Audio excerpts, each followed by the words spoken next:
말로 제작자라고 하면 영어로 이제 그 치환하면 프로듀서예요.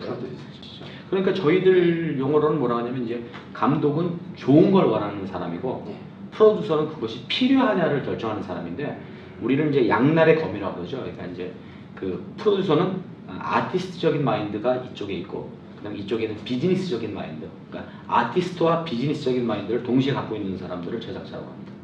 저는 원래 그 시나리오 작가였어요. 그 돈을 갖고 튀어라. 예, 제가 돈을 갖고 튀어라 시나리오 작가 사이렌이라는 건 각색을 했고 제가 대학을 신문방송학과를 졸업하고 그 다음에 그 광고회사에 있다가 어느 날 저는 헐리우드 키드는 아니었어요. 저는 뭐 어려서부터 내가 영화를 해야지 막 영화가 너무 좋아 그런 스타일은 아니었고 어느 날 그 글을 쓰고 싶다라는 욕망이 분출해가지고 그냥 글을 하나 썼는데 그게 어떻게 럭키하게 영화화가 됐고 영화가 된 다음에 시나리오 작가로서의 영화를 만들기보다는 내가 제작자로서 프로듀서로서 내가 이쪽이 더 맞는 것 같다라고 생각을 해가지고 95년도에 영화계 입문해서 지금 이제 거의 20년 정도 7편 정도 만든 이제 제작자가 된 겁니다. 그러니까 저는 그 다른 제작자들도 물론 그러는지는 잘 모르겠지만 저는 시나리오 단계에서부터 철저하게 인볼브하기 때문에 저 오히려 뭐 그 프로덕션 영화를 찍는 과정에서는 뭐 감독과 또 그 라인 프로듀서들이 있으니까 또 요즘은 시대가 좋아가지고 뭐 이렇게 웹하드를 통해서 또 내가 그 촬영 현장 촬영하는 것들을 볼 수도 있고 또는 요즘은 웹캠을 통해서 현장이 어떻게 진행되느냐는 제 방 컴퓨터에서 다 체크할 수 있기 때문에 뭐 현장을 그렇게 제가 컨트롤하지는 않지만 시나리오만큼은 A부터 Z까지 같이 그 제가 생각하는 퀄리티까지 시나리오가 올라올 때까지는 굉장히 저는 혹독하게 시나리오 작업을 오래 합니다.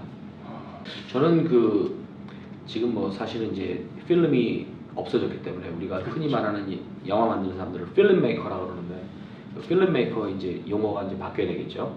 어쨌든 근데 하지만 상징적인 의미로 그 대한민국의 그 필름메이커들의 어떤 그런 크리에이티브 능력.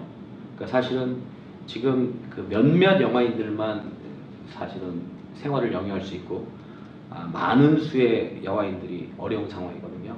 그러니까 뭐 사회의 양극화보다도 훨씬 더 큰 그 어떤 편중된 양극화된 사회에서도 그 영화라는 열정을 가진 영화를 사랑하는 열정을 가진 우리의 필름메이커들이 사실은 자기들의 젊음과 자기들의 노력과 시간을 과감하게 투자하는 그 열정 아마 그 열정이 없었으면 한국 같은 그런 작은 시장에 또는 사실 국내 시장에서 대부분 그 전체 제작비를 회수해야 되는 이런 기형적인 그 시장 구조를 갖고 있음에도 한국 영화가 선전할 수 있는 건 뭐 다른 이유가 없습니다. 한국 영화인들의 영화를 사랑하는 그 열정 외에는 저는 아무것도 어떤 비즈니스 툴도 여기에서 설명할 수 있는 건 없다고 생각합니다. 그 메이저리그 야구를 예를 들면 한국과 일본의 접근이 조금 달랐습니다. 그러니까 이제 그 일본은 시애틀 메리너스를 닌텐도 아메리카가 시애틀 메리너스 구단을 아예 사버렸어요.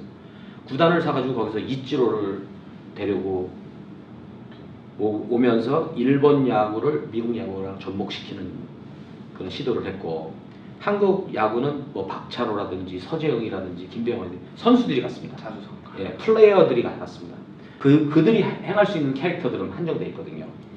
한국 영화의 시장은 사실 거의 지금 포화 상태입니다.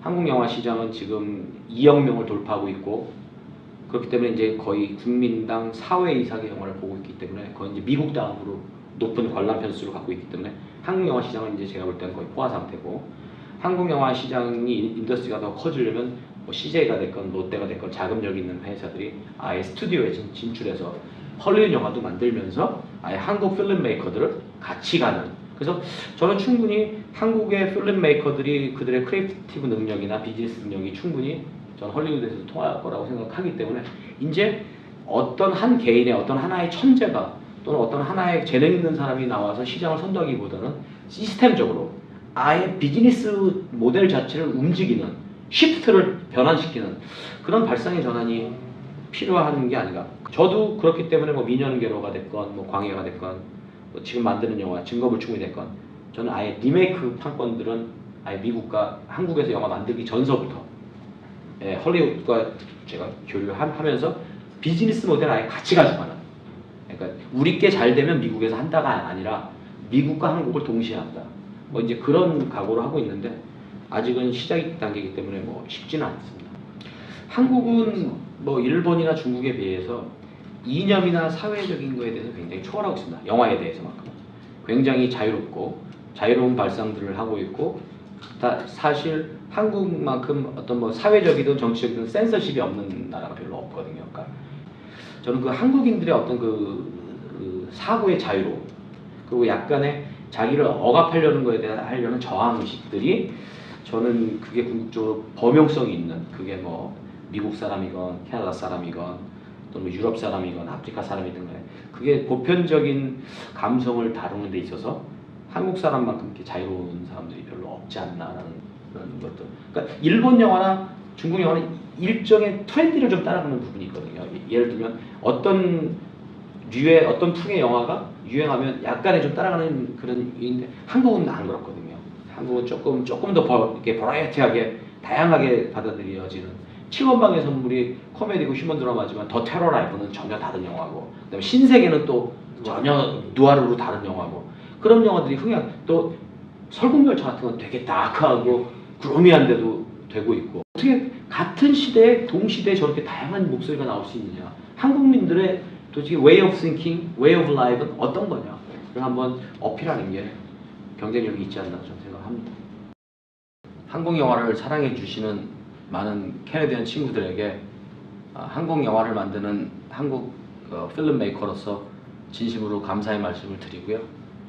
저희 한국 필름 메이커들은 정말 하루하루 필름만 생각하고 필름만 만들려고 하고 그런 사람들 아닙니다.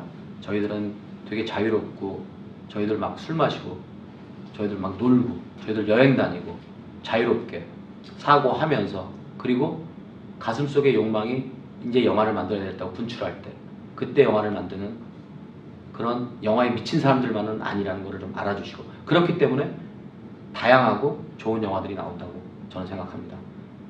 앞으로도 계속 한국 영화를 사랑해 주시기를 부탁드리겠습니다. 한국 영화 화이팅!